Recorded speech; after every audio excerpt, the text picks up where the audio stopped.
Password সেই পর্যন্ত আমাদের দেখা হয়েছে, তাই না? এনেবল পাসওয়ার্ড বা এনেবল সিক্রেট দিয়ে আমরা হচ্ছে নরমালি প্রিভিলেজ মোডে কি আমরা একটা কি আছে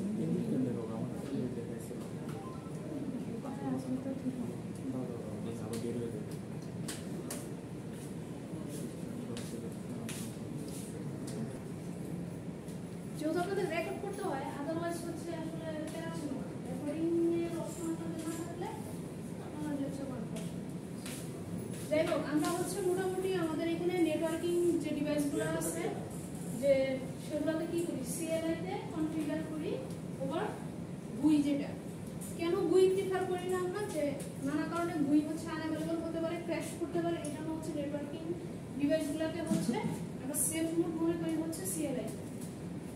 তো সিএলআই তে আমরা user mode, privilege mode, configuration mode, sub configuration mode, line mode, আরো অনেক ধরনের মোড আছে, তাই না?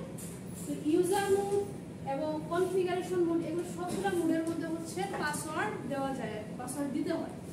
তো আপনারা এটা সিকিউরিটি ইস্যু হতে পারে। লাস্ট দিন আমরা ক্লাসে সম্ভবত এনেবল পাসওয়ার্ড এই পর্যন্ত হচ্ছে আমাদের শেখা হয়েছে, তাই না? এনেবল পাসওয়ার্ডটা কোন মোডে হচ্ছে ইয়ে করে সিকিউরিটি দেয় মনে আছে? কোন জায়গাতে পাসওয়ার্ড সেভ হয়, কোন মোডের জন্য? প্রিভিলেজ মোডে। আমি রাউটারে মনে আমার রাউটার আসছে এরকম দিয়ে ইএন রেকর্ড করে জাস্ট এই জায়গাতে পাসওয়ার্ডটা সেভ হয় আর কি এই কমান্ডের মাধ্যমে, রাইট?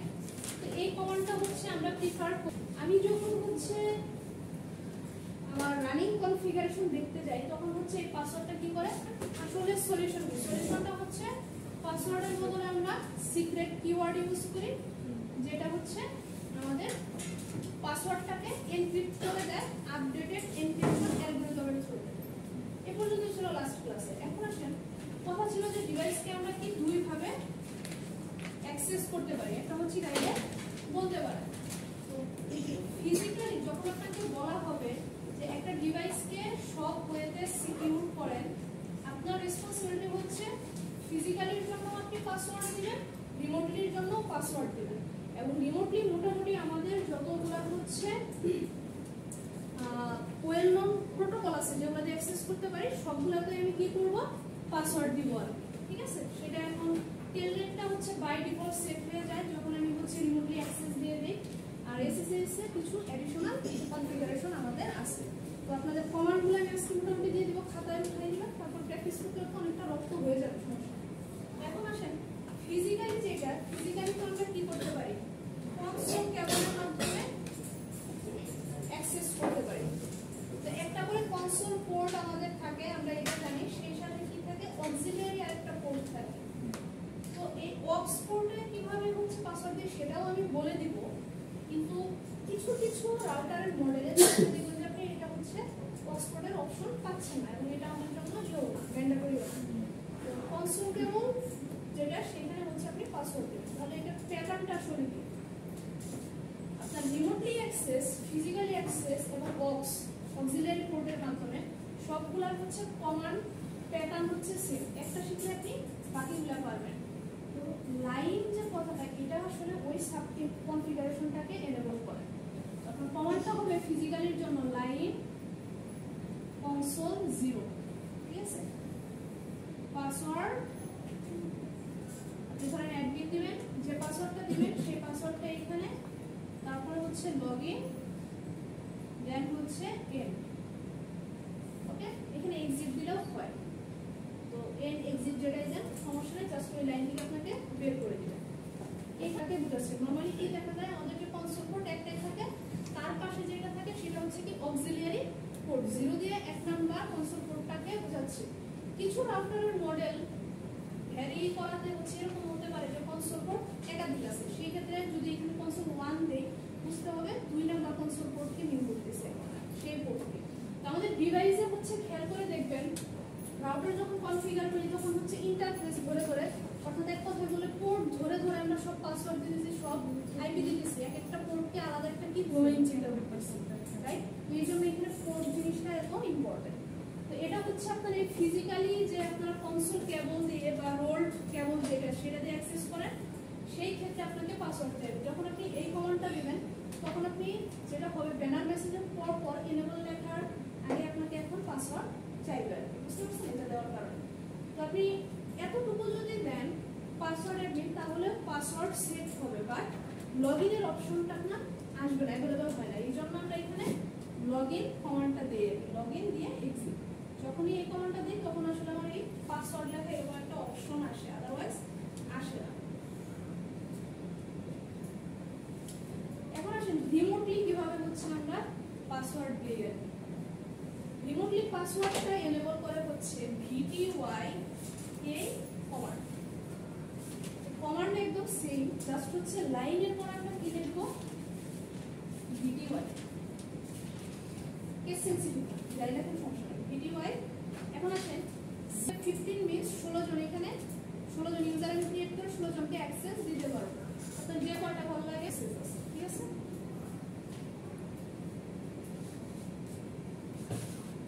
অক্সের ক্ষেত্রেও সেম, জাস্ট এখানে হচ্ছে অক্স লিখবেন, অক্স দিয়ে ওখানে 0 থেকে 4 হবে না, শুধু হচ্ছে অক্স 0 দিবেন আর কি।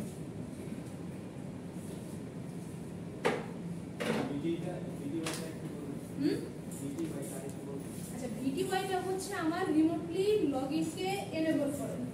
যখন আমি VTY কমান্ডটা দিতেছি রিমোটলি তাহলে টার্মিনাল সেটাকে ওপেন করে দিচ্ছি, এটার মাধ্যমে আপনি টেলনেট দিয়ে অ্যাক্সেস করতে পারবেন এবং SSH দিয়ে অ্যাক্সেস করতে পারবেন। বাট SSH এর জন্য আমরা হচ্ছে অ্যাডিশনাল একটা সেটিং করি। টেলনেট SSH দুইটাই হচ্ছে আপনার রিমোটলি অ্যাক্সেসের জন্য। তাহলে ডিফারেন্সটা কি? আমরা শুধু জানি কি টেলনেট সিকিউর না আর SSH হচ্ছে সিকিউর, কিন্তু আসলে ঘটনাটা ঘটে কি কেন সিকিউর বা কেন সিকিউর না। তো এখানে যে আমি পাসওয়ার্ড সেট করতেছি, সোজা কথা বললে আমার এখানে একটা অথেন্টিকেশন প্রসেস হবে, রাইট?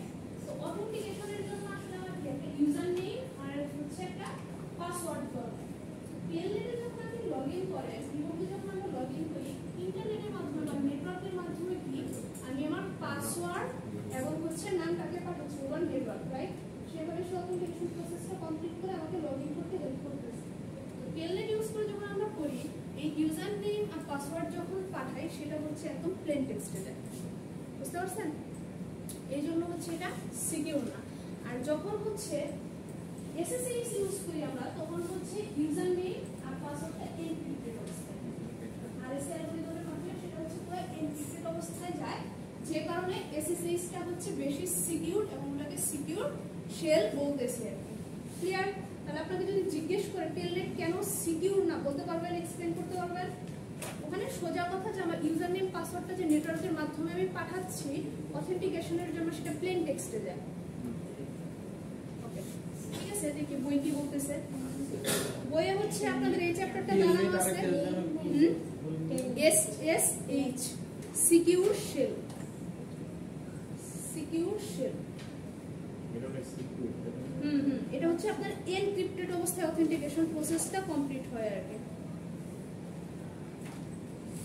আচ্ছা, লাস্ট দিন হচ্ছে আমাদের যে বেসিক অ্যাডমিনিস্ট্রেটিভ কাজ, হোস্ট নেম কনফিগারেশন, পেছন থেকে আই থিংক দেখা যায় না, হোস্ট নেম, ব্যানার্স, পাসওয়ার্ডের মধ্যে শুধু হচ্ছে প্রিভিলেজ নোডে পাসওয়ার্ডটা দেখা হয় আর কি। ওকে, সেটিং পাসওয়ার্ড। ওকে, নরমালি এখান থেকে আপনাদের ল্যাব 3টা শুরু হচ্ছে। পুরো চ্যাপ্টার আমার দাগানো আছে, আমি এটা আজকে আপলোড করে দেবো ক্লাসরুমে।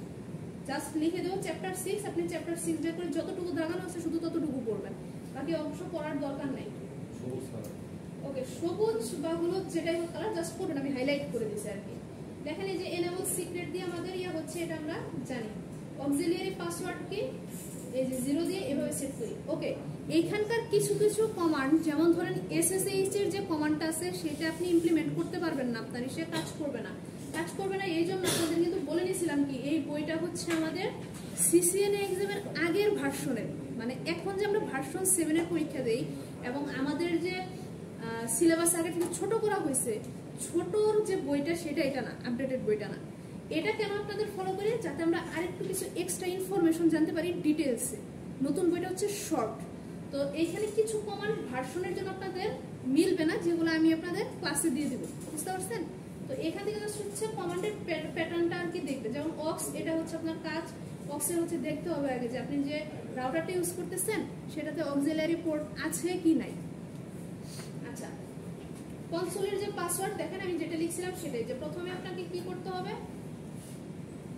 লাইন কনসোল দিয়ে, ওকে এখানে ডিরেক্ট ওভাবে দেয় নাই, লাইন কনসোল দিয়ে হচ্ছে আপনি 0 দিবেন, দেন পাসওয়ার্ড আমি যেটা লিখে দিছি ওইটা ফলো করেন, বইয়ের এখানে এটা পাবেন না এভাবে। তারপরে টেলনেটের জন্য আলাদা করে আমাদের কনফিগার করার দরকার হয় না, যখন হচ্ছে ভিডিওআই দিয়ে দেই কমান্ড তখন হচ্ছে সে অটো নিয়ে নেয়। সিকিউর শেলে এইখানে হচ্ছে আপনাদের কিছু ইয়া দেওয়া আছে, স্টেপস দেওয়া আছে, যেগুলো আপনারা কি করবেন, ফলো করে আসলে করবেন, কিন্তু এই সিকিউর শেলে এইগুলো হচ্ছে ফলো করলে আপনাদের হতে চায় না, এটা আমি লিখে দেবো আর কি। এখন আসেন সিকিউর শেলে আমরা কি করি। সিকিউর শেল যখন আমরা কনফিগার করতে চাই আমাদের ডিভাইসে, রাউটার হোক বা সুইচ হোক, প্রথম কাজ যেটা হচ্ছে আমার ডোমেইন নেম থাকতে হয়, বুঝতে পারছেন? তো শুরুতে আপনি যেটা করবেন, এখন সিকোয়েন্স চেঞ্জ হয়ে যাবে। প্রথম কাজ হোস্ট নেম চেঞ্জ করব, দেন হচ্ছে কি এর ফাঁকেই হচ্ছে আমি ব্যানার মেসেজটা দিয়ে ফেলবো, তারপরে হচ্ছে কি করব, ডোমেইন নেম সেট করব। ঠিক আছে, ডোমেইন নেমের দেখেন প্যাটার্ন এটা সেম আছে, আইপি ডোমেইন একটা ড্যাশ দিবেন, নেম দিয়ে যে ডোমেইন নেমটা দিবেন, ধরেন আপনি xyz.com দিবেন, তাহলে হচ্ছে xyz.com-ই হবে আর কি। ঠিক আছে, এরপরে আসেন এই কমান্ডটাও কাজ করবে আপনাদের, কোনো সমস্যা নাই। আপনি যে সিকিউর শেল ক্রিয়েট করতেছেন, কোনো না কোনো তো ইউজার ক্রিয়েট করতে হবে আপনার, তাই না? ইউজার তো লগ ইন করবে। এখানে লেখা কি, set the user name to allow SSS client access, এটাকে আমরা ইন ব্যান্ড অথেন্টিকেশনও বলি এবং লোকাল ইউজার ক্রিয়েট করাও বলি। ঠিক আছে, তো নরমালি আমরা এখানে কি করতেছি, লোকাল ইউজার ক্রিয়েট করতেছি এবং আমাদের ইন ব্যান্ড অথেন্টিকেশন হচ্ছে, আউট অফ ব্যান্ড অথেন্টিকেশন কিন্তু হচ্ছে না। আউট অফ ব্যান্ড যেন কোনটা মনে আছে কি, ইন ব্যান্ডটা হচ্ছে যেটা আমরা নেটওয়ার্কের মাধ্যমে করতেছি, আমার Telnet SSS. Out of band হচ্ছে ফিজিক্যালি যেটাকে আমি লগ ইন করতেছি কনসোলের মাধ্যমে বা মডেম দিয়ে যদি অক্স পোর্টের মাধ্যমে কানেক্ট করি, সেটাকে বলতেছে out of the band authentication, OOB। ঠিক আছে, তো যাই হোক, এটা হচ্ছে আমার ইন ব্যান্ড অথেন্টিকেশনের জন্য ইউজার ক্রিয়েট করতেছি। এখন আসেন ম্যাডাম, এখানে ইউজার আসলে আমি কয়জন ক্রিয়েট করতে পারবো লোকাল ইউজার? ভিডিওতে যদি 0 থেকে 4 দেন, দ্যাট মিনস 5টা ইউজার ক্রিয়েট করবেন। 0 থেকে 15 দিলে 16টা ইউজার ক্রিয়েট করবেন। ওখানে যে নাম্বারটা দিচ্ছেন আপনি হাইস্ট ওই পর্যন্ত ইউজার এখানে কি করতে পারবেন, ক্রিয়েট করতে পারবেন। তো ইউজার ক্রিয়েট করার যে কমান্ড সেটার প্যাটার্ন হচ্ছে কি, ইউজার নেম এই কিওয়ার্ড ইউজ করবেন, দেন হচ্ছে ধরেন এখানে দিলেন আব্দুল করিম, তাহলে আব্দুল, পাসওয়ার্ড যেটা দেবেন পাসওয়ার্ড কিওয়ার্ডের পরে শুধু সেই পাসওয়ার্ডটা, বুঝতে পারছেন? আচ্ছা, এরপরে আসেন আমরা যখন এসএসএস কনফিগার করতে চাই তখন আমাদের হচ্ছে কিছু কি জেনারেট করতে হয়, আমি সেটা হচ্ছে কি করবে, এনক্রিপ্ট করবে। এনক্রিপ্ট করার জন্য কি লাগবে কিছু, সেই ক্ষেত্রে হচ্ছে আরএসএ অ্যালগরিদম ফলো করে। এবং আমরা যখন এই কমান্ডটুকু দেই, যে এই কমান্ডগুলো লিখে নেন, আমি আলাদা কমান্ড দেবো এসএসএস এর জন্য, এখন বুঝেন শুধু এটা, যে ক্রিপ্টো কি জেনারেট আরএসএ, এইটুকু কমান্ড আমরা যখন দেই তখন সাথে সাথে সে কি করে, কি জেনারেট করে। জেনারেট করে আপনার কাছে একটা নাম্বার চাইবে, যে আপনি কত নাম্বারের হচ্ছে ইয়া করতে চান, কত মডিউলের, তখন দিবেন 1024, বুঝতে পারছেন? ওখানে ম্যানুয়ালি 1024 টাইপ করে দিবেন আর কি। তো 1024 না দিলে সে এসএসএস এর ভার্সন 1 এর 512 কি সাইজ নিয়ে নেয় আর কি, বুঝতে পারছেন? আর যখন 1024 দিয়ে দেন তখন হচ্ছে এটা করে আর কি। আর আমরা এসএসএস এর ভার্সন 1 ইমপ্লিমেন্ট করব না, ভার্সন 1 এ কিছু লিমিটেশন আছে আমাদের, যে লিমিটেশনের কারণে সেটা কি আমাদের বেশি সিকিউর না আর কি। তো ভার্সন 2 ইমপ্লিমেন্ট করতে গেলে আপনাকে এখানে আইপিএসএসএস ভার্সন 2 উল্লেখ করে দিতে হবে। ওকে, এবং ফাইনালি আমাদের যেটা করতে হয় দেখেন, এই যে একটা লাইন আছে লাস্ট দিয়ে 7 নম্বরে, ট্রান্সপোর্ট ইনপুট এসএসএস, এটার মাধ্যমে আপনি এসএসএসটাকে এনেবল করে দেন। যদি দুইটা একসাথে করতে চান তাহলে কি করবেন, টেলনেটও লিখে দেবেন, কিন্তু ভিডিওআই দেওয়ার সাথে সাথে আমাদের আসলে টেলনেটের জন্য আলাদা করে করার দরকার হয় না। ক্লিয়ার এই পর্যন্ত? এটার কমান্ড আমি দিয়ে দেবো, সমস্যা নেই। এখন আসেন, এই যে আমার মোটামুটি কি প্রিভিলেজ মোডে, ইউজার মোডে, কনসোলে, রিমোটলি সব জায়গার জন্য পাসওয়ার্ড সেট করা হয়ে গেছে না? এখন আপনি যখন এনেবল সিক্রেট দেন তখন হচ্ছে পাসওয়ার্ডটা এনক্রিপ্টেড হয়ে যায়। কিন্তু এই যে এতক্ষণ যে পাসওয়ার্ডগুলো দিলেন, অর্থাৎ ভিটিওয়াইতে যে পাসওয়ার্ড দিলেন এবং কনসোলে যে পাসওয়ার্ড দিলেন, সেটা হচ্ছে বাই ডিফল্ট এনক্রিপ্টেড হয় না। রানিং কনফিগ দিলে সেটা আবার প্লেন টেক্সটে দেখায়, তো ঝামেলা। তাহলে আমি কি করব, আমার সব পাসওয়ার্ড সেট করা হয়ে গেলে আমি ট্রাই করব এমন একটা কমান্ড দেওয়ার, যে একটা কমান্ডে আমার যত পাসওয়ার্ড আছে সব একবারে এনক্রিপ্টেড হয়ে যাবে, ইনক্লুডিং এনেবল পাসওয়ার্ড দিয়ে শুরুতে যেটা ট্রাই করছিলেন। সেই কমান্ডটা হচ্ছে আপনার সার্ভিস অপশন, যেটা সার্ভিস কিওয়ার্ড যেটা, সেটা দেবেন সার্ভিস পাসওয়ার্ড এনক্রিপশন।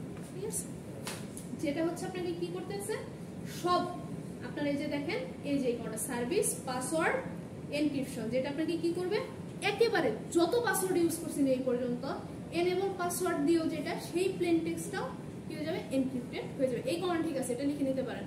তো সব পাসওয়ার্ড এনক্রিপ্ট করার যে command service password encryption, password আর এনক্রিপশনের মাঝখানে একটা হাইফেন হবে আর কি, বা ড্যাশ যেটাই বলেন।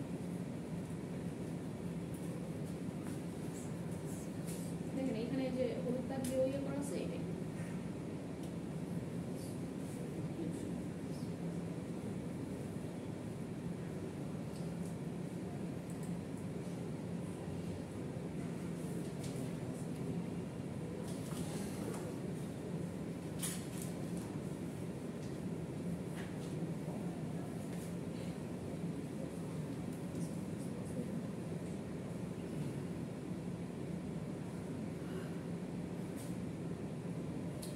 প্রত্যেকটা কমান্ড আবার ডিসেবল করার অপশন আছে, এটা আপনারা বই থেকে দেখে নেবেন, যে নো সার্ভিস পাসওয়ার্ড এনক্রিপশন আবার ডিসেবল হয়ে যাবে, দেখবেন যে সব আবার প্লেন টেক্সটে চলে আসছে। এখন আসেন ডেসক্রিপশন। ডেসক্রিপশনটা হচ্ছে কি, যখন আপনি অনেকগুলো ডিভাইস এবং অনেকগুলো পোর্ট ম্যানেজ করতেছেন, যেমন ধরেন আমাদের এখানে কি করতেছে এই ল্যাবে, তারা হচ্ছে কাগজের টোকেন দিয়ে ম্যানুয়ালি সেটা টুকে রাখতেছে। এটা তো আপনি করবেনই, এটা হচ্ছে বাইরে থেকে দেখার জন্য। তো ডিভাইসে যদি কেউ রিমোটলি ধরেন মনিটর করার জন্য লগ ইন করতেছে, সে কিভাবে বুঝবে কোন পোর্টকে আমি আসলে কোন ডিপার্টমেন্টকে বা কোথায় অ্যাসাইন করে বসে আছি, তাই না? তো সেটা বোঝার জন্য আমরা ডেসক্রিপশন ইউজ করি। একটা ডিভাইসের পোর্ট ধরে ধরে আমরা ডেসক্রিপশন দিয়ে দিই। সেই ডেসক্রিপশনটা কি, ডেসক্রিপশন শুধুমাত্র ডেসক্রিপশন কিওয়ার্ড দিলেই হয়ে যায়। তারপর আপনি যা লিখবেন সেটা, যেমন ধরেন আমি দিলাম ডেসক্রিপশন সিএসসি ডিপার্টমেন্ট। তো যখন আমি লগ ইন করবো, যে দিলাম হচ্ছে port F0/1 description CSC department. তো যখন আমি লগ ইন করবো, তখন সে আমাকে দেখাবে যে F0/1 ইন্টারফেসটা সিএসসি ডিপার্টমেন্টের জন্য কি অ্যালোকেটেড। তাহলে একটা বেটার যেটা বা প্রফেশনাল কাজ যেটা, সেটা হচ্ছে আপনি সব পোর্টকে কি করবেন, ডেসক্রিপশন দিয়ে দিবেন। এ পর্যন্ত কি ক্লিয়ার করতে পারছি? যা যা বললাম, কোথাও কোনো কনফিউশন থাকলে বলেন।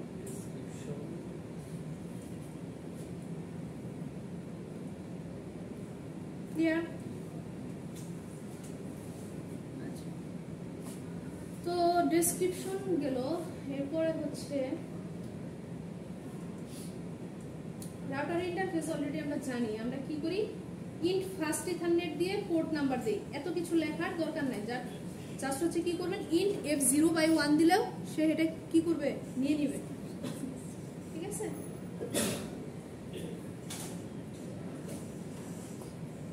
এখন আসেন শাটডাউন আর নো শাটডাউন। আমরা যখন কোনো একটা ইন্টারফেসে হচ্ছে কি করি, লগ ইন করি এবং হচ্ছে আইপি দেই।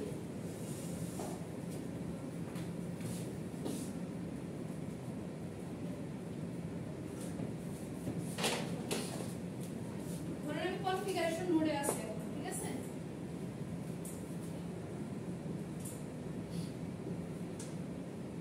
এখন কি করব, রাউটার কনফিগার করব। একটা ছোট্ট একটা রাউটারের বেসিক কিছু কনফিগারেশন করব। এতক্ষণ যে যা দেখলাম গত ল্যাব থেকে আজকে পর্যন্ত, বাই ডিফল্ট আমাকে বলতে হবে না আমি এই কাজগুলো সব ডিভাইসের জন্য করব। ঠিক আছে, এগুলো হচ্ছে আমাদের অ্যাডমিনিস্ট্রেটিভ সেটিং এর, পাসওয়ার্ড দেওয়া, হোস্ট নেম দেওয়া, তারপর ব্যানার সেগুলো আমি বাই ডিফল্ট করব।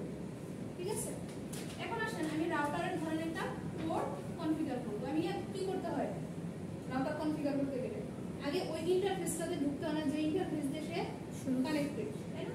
তাহলে হচ্ছে কি int F0/1 interface first ethernet 0/1 এত কিছু লেখার দরকার নেই।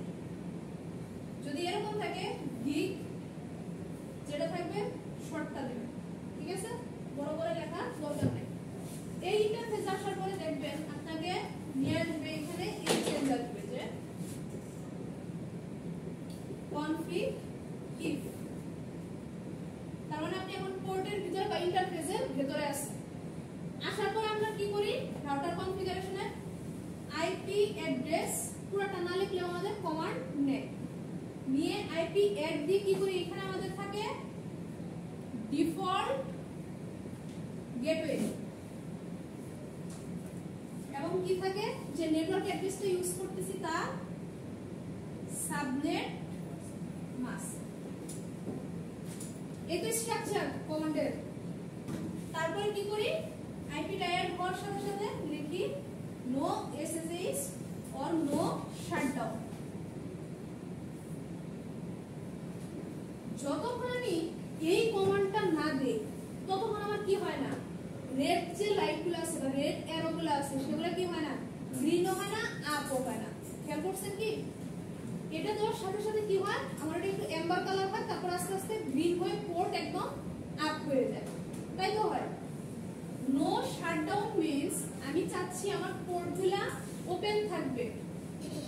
নো শাটডাউন কমান্ড কি করে, পোর্টকে ওপেন করে দেয়, অন থাকে, সোজা কথায় যদি বলি অন। আর যদি কমান্ড দিই শাটডাউন, পোর্টটাকে সে কি করে দিবে, অফ করে দিবে।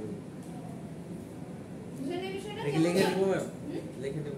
হ্যাঁ, এটুকু লেখেন, এটুকু হচ্ছে আমাদের রাউটারের কনফিগারেশন, বেসিক রাউটার কনফিগারেশন। তারপরে যে এক্সিট দিয়ে বের হয়ে কিছু করতে পারবে। তো এই লাইন দেওয়া পর্যন্ত আইপি অ্যাড হবে ঠিকই, কিন্তু রাউটার কিন্তু কনফিগার হবে না যে পর্যন্ত নো শাটডাউন বা নো এসএসএইচ দিবেন। এটা হচ্ছে বেসিক রাউটার কনফিগারেশন।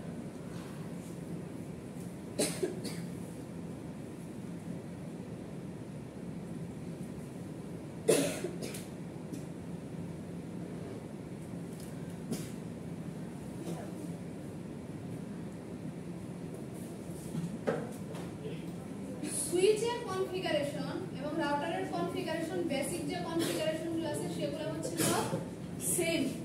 যেমন ব্যানার মেসেজ দেওয়া, হোস্ট নেম দেওয়া এবং পাসওয়ার্ড সেট করা। এডিশনাল কাজ কি করি, এরপরের ল্যাবগুলোতে ম্যাডাম কি শিখবো, 2 ল্যাবে তো সবই শিখিয়ে ফেললাম। রাউটার আর সুইচের কি আর কোনো কনফিগারেশন আছে? হ্যাঁ, বেসিক কাজ যেগুলো আমরা 3rd ল্যাব পর্যন্ত শিখলাম এগুলো সব ডিভাইসেই করবো এরপর থেকে আমরা। এরপর থেকে আমরা যেটা শিখবো, যেমন আজকে আমরা বেসিক রাউটার কনফিগারেশন শিখবো এবং আমাদের একটা ল্যাব পারফরমেন্স থাকবে আজকে। আপনাদের কথা ছিল কি যে আপনাদের 10টা ল্যাব পারফরমেন্স নিব আমি টোটাল, যেটা 30 মার্কস ক্যারি করবে আপনাদের, যেহেতু ল্যাব রিপোর্ট নেই আপনাদের এই ল্যাবে। তো সেই 10টা 1 নাম্বারটা আজকে নিবেন, পড়ানোর পরে আপনাদের কাজ করতে দেবো, আপনারা জাস্ট হচ্ছে কমান্ড যেগুলো আছে দেখে দেখে দিবেন, ওইটুকুই কাজ ক্লাস করবেন, ঠিক আছে। এখন আসেন সুইচে মেইনলি আমরা হচ্ছে ভার্চুয়াল ল্যানের কাজ করি মেইনলি, বুঝতে পারছেন। আদার্স আরো সেটিং করি, সুইচের কাজই হচ্ছে আমরা ভিল্যান ক্রিয়েট করি এবং সেটাকে কি করি, ম্যানেজ করি, ম্যানেজেবল সুইচ যেটা। আর রাউটারের কাজ যেটা হচ্ছে, রাউটারে বিভিন্ন ধরনের রাউটিং প্রোটোকল অনুযায়ী রাউটিং অ্যালগরিদম সেট, যাতে সে কি পাথটা বেস্ট পাথটা সিলেক্ট করতে পারে। তো এরপরে ল্যাব থেকে আমরা হচ্ছে কি করব, সুইচের জন্য আলাদা আলাদা ভিল্যানের চ্যাপ্টার যখন করব থিওরি ক্লাসে, ল্যাবে ভিল্যান কনফিগার করব এবং রাউটারে যখন রাউটিং প্রোটোকল করব তখন ধরে ধরে একটা একটা করে রাউটিং প্রোটোকল বা রাউটিং টাইপ কনফিগার করব। এই হচ্ছে কাজ। আর আজকে পর্যন্ত যা হচ্ছে এগুলো আর আমি আপনাদের বলবো না, আপনারা হচ্ছে বাই ডিফল্ট এই কাজগুলো কি করবেন, সব ডিভাইসে করবেন, মানে কোশ্চেনে উল্লেখ থাকুক না থাকুক, কারণ এগুলো হচ্ছে আমাদের নেটওয়ার্ক প্রফেশনাল হিসেবে কাজ, বুঝতে পারছেন। একটা পাসওয়ার্ড দেওয়া, আপনি একটা রাউটারকে কনফিগার করলেন, পাসওয়ার্ড দিলেন না, তাহলে কি সিকিউর থাকলো? তাহলে তো সাইবার সিকিউরিটি কোর্সও পড়তেছেন, সুতরাং এখান থেকে আপনাদের কিছুটা সিকিউরিটির হাতে খড়ি হবে নেটওয়ার্ক, বুঝতে পারছেন।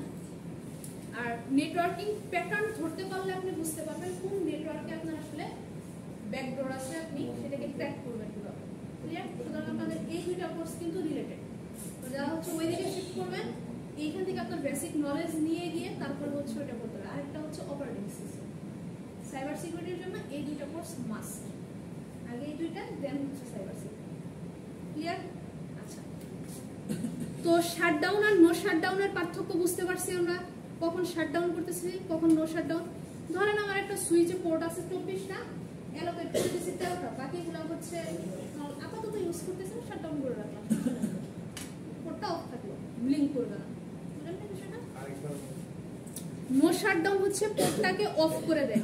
একটা পোর্ট, যে কোনো একটা পোর্ট না, পোর্ট আপনি ধরে দেবেন, যে কোনো একটা পোর্ট কিভাবে হয়, আরে যে এইখানে ধরে পোর্ট নাম্বার, হ্যাঁ যে পোর্ট ধরে দিবেন সেটা, ঠিক আছে? এই লাগবে লেখা রাখবো, লিখে রাখতে পারেন, না লিখলে সমস্যা নেই। ওই যে ওইখানে আমি লিখেই দিছি, রাউটার কনফিগার করলাম, যে পোর্টে আইপি দিলাম সেটাকে দেখেন আমি নো শাটডাউন লিখে দিছি, যে এটা আর কি করবে না, অফ থাকবে না, আপ হয়ে যাবে, মানে ও কাজ করার জন্য প্রিপেয়ার্ড এখন, ঠিক আছে? No shutdown. আচ্ছা ঠিক আছে, আর ওইখানে কমান্ডের প্যাটার্নটা লিখে দিছি আপনাদের, কারণ আইপি তো আপনাদের কোশ্চেনে দেওয়াই থাকবে, আপনি যেন বুঝেন আসলে কোনটার পরে কোন পোরশন কতটুকু। আইপি একটা হচ্ছে কিওয়ার্ড, ডিফল্ট গেটওয়ে, আর সাবজেক্ট মাস্ক হচ্ছে আপনার অ্যাড্রেস, ঠিক আছে? আচ্ছা এটা গেল, তারপরে পাইপটা আপনাদের এখনই পড়াবো না। এখানে কোন সেকেন্ডারি লেখছে কেন? কোনটা?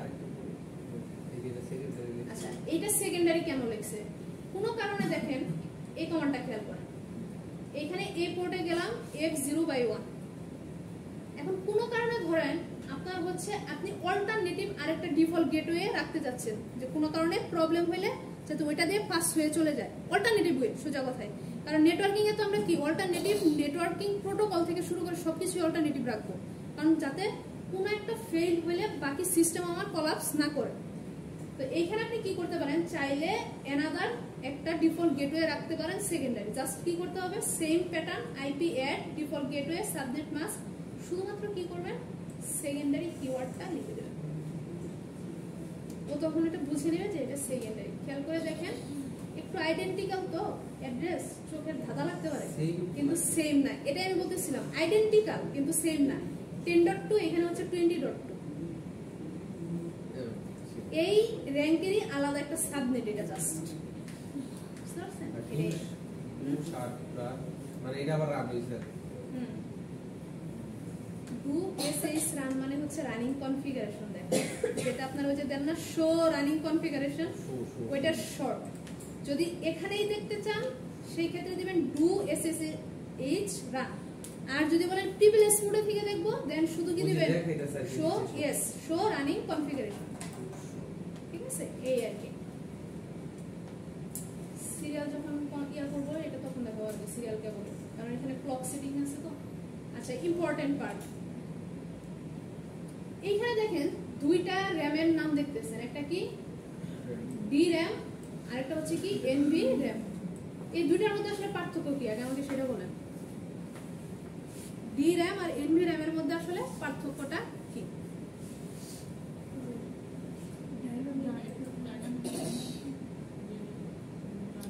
হ্যাঁ ডাইনামিক।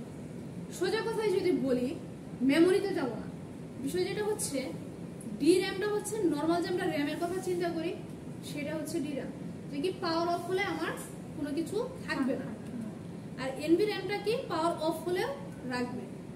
তো আমরা যখন রানিং কনফিগারেশনগুলো দেখি বা কনফিগার করতে করতে যাই, সেগুলো সব আমার কোথায় থাকতেছে, ডি র্যামে আর কি। রানিং কনফিগারেশন যেটা দেখি যে কি কি চেঞ্জেস আনলাম, যদি কোনো ভুল না থাকে এবং ওই চেঞ্জেসটাকে আপনি হচ্ছে পার্মানেন্টলি সেভ করতে চান, সেই ক্ষেত্রে অর্থাৎ এনভি র্যামে সেভ করে রাখতে চান, সেই ক্ষেত্রে আমরা কমান্ড দিব এইটা প্রিভিলেজ মোডে গিয়ে, যে কি copy running config startup config.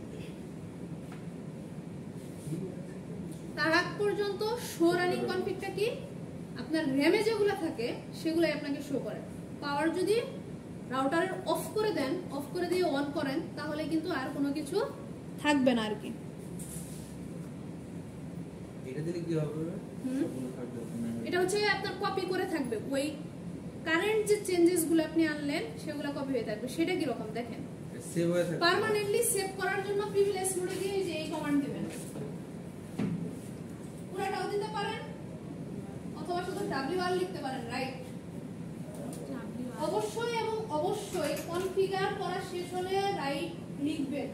মাঝে মাঝে এরকম হবে আমি গিয়ে আপনার রাউটার অফ করে দেবো তো শুরু করে, তখন আপনাকে আবার কনফিগার করতে হবে। WR লিখলে কি ল্যাব এক্সামে কারণ আপনার কাজ হচ্ছে কি কনফিগার করা শেষ, আমি পার্মানেন্ট মেমোরিতে আমার সবকিছু রাইট করে ফেলবো। রাইট করলে যেটা হয়, রাউটার যদি আমি 100 বার অফ করি আপনার কনফিগারেশন যাবে না, সে কাজ করবে। জাস্ট অন করে অফ হয়ে পোর্টগুলো আপ করার জন্য 5 থেকে 6 সেকেন্ড টাইম নেবে। আর যদি রাইট না করেন, বড় একটা কনফিগারেশন করবেন রাউটিং প্রোটোকল দিয়ে, জাস্ট একবার যে অফ করে দিলে কিছুই আর থাকবে না, কারণ সেগুলো সব আপনার ডিরামে থাকে, আপনাকে আবার কনফিগার করতে হবে। বুঝতে পারছেন? তো এরকম হয় না, আপনি হচ্ছে কনফিগার করতেছেন একটু রাইট করছেন, আবার চেঞ্জেস আসতেছে, আপনি আবার হচ্ছে সেটাকে ডিলিট করে বা হচ্ছে ওভাররাইট করে কমান্ড দিচ্ছেন। মানে এরকম অনেক সময় রাইটটা একদম লাস্টে গিয়ে যখন আমি শিওর যে আমার সব কনফিগার করা শেষ তখন রাইট করতেছি। রাইট করার পর তখন আপনার আচ্ছা এটা পোস্ট নেমটা আবার একটু পাল্টাই দিই, আমার ভুল হয়েছে। তখন ওই যে যেটুকু চেঞ্জেস আনলেন, আগের চেঞ্জেস এবং এই চেঞ্জেসের মাধ্যমে যেটুকু পার্থক্য, ওইটুকুই হচ্ছে কি রানিং কনফিগারেশনের পার্থক্য, এবং ওইটুকুই সেভ করে আপনার এই কমান্ড আছে copy running config startup config. পরে যে চেঞ্জেস আসলো সেইটুকু পার্মানেন্ট মেমোরিতে আগের কনফিগারেশনের সাথে এইটুকুতে সে কি করবে, কপি করে এনভিরামে রেখে দিবে।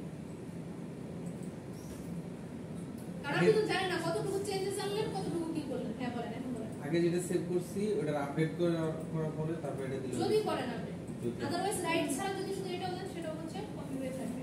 বাট রাইট মিন্স হচ্ছে আপনি একদম পার্মানেন্টলি সেটাকে রাইট করবেন।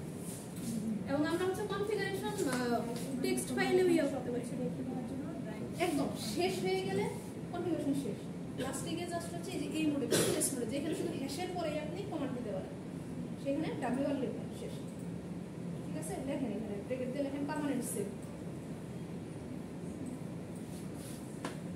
আপডেট করার কি সেভ করা সবথেকে ইম্পর্টেন্ট পার্ট হচ্ছে কোথায় গিয়ে কি ভিউ করতে পারবো, সেভ করতে পারবো, কিভাবে হচ্ছে ভুল হইলে কমান্ডকে ইরেজ করে দিতে পারবো। পার্মানেন্টলি সেভ করছেন, এখন কিন্তু অন অফ করলে কি হবে না, কমান্ড যাবে না। তাহলে অপশন কি ডিলিট, দ্যাট মিন্স ইরেজ করতে হবে কনফিগারেশন। সেটা সেটা কিভাবে করতে পারি, এই যে দেখেন ইরেজ স্টার্টআপ কনফিগ, সবগুলো ডিলিট হয়ে যাবে, সব যা করছি যে চেঞ্জেস গুলো আনছেন সেগুলো সব ইয়ে করে দিবেন, এনভিরামে থেকে যা আছে সব হচ্ছে শিওর করে দেবেন। এই জন্যই তো আপনি হচ্ছে শিওর হয়ে তারপরে ডিলিট করতে যাবেন বা হচ্ছে রাইট করতে যাবেন, একদম শিওর সবই তো চলে যাবে হ্যাঁ রাউটারে যা ছিল। হ্যাঁ, ইরেজ আপনি খুব প্রয়োজন না হলে তো করবেন না, তাই না?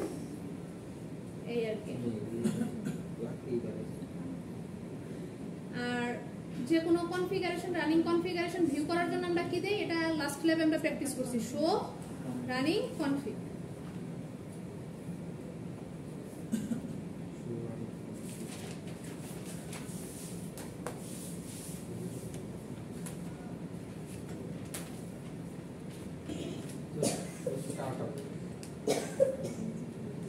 এটা তো save name show running for config show startup.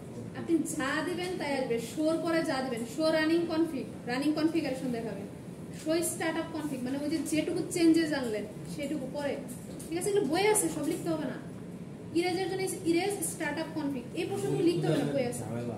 আমি কি বললাম আপনাকে, আমি তো এটা আপনাকে আপলোডই করে দেবো, আমি আপনাদের জন্য হাইলাইট করছি পুরোটা।